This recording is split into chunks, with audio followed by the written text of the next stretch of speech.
Përtej deklaratave të kryeministrit Edi Rama nga Kina pak ditë më parë që konfirmoi se është finalizuar marrëveshja për rrugën e Arbrit, ministri i linjës Edmond Haxhinasto u shpreh se ka ende një sër pikpyetjesh dhe po diskutohet për të dalë në një përfundim. Duke raportuar në Komisionin e Veprimtarive Prodhuese, ai deklaroi se do të mbrojë interesin e qytetarëve. Për rrugën e Arbrit, mund t'ju them që po, edhe ky është një projekt i cili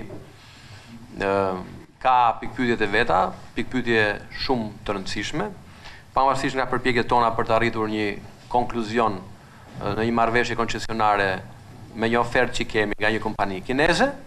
Kur të konkludojmë siç duhet, në shifra, në vlera, në formula optimale për financimin e kësaj rruge, patjetër që do vim këtu dhe do themi e kemi konkluduar.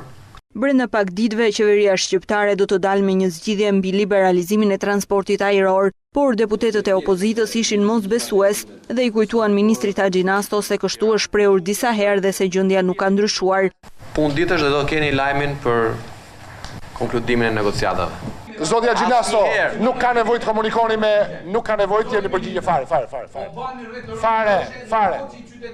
Në rast se do ta ndërpresim atë.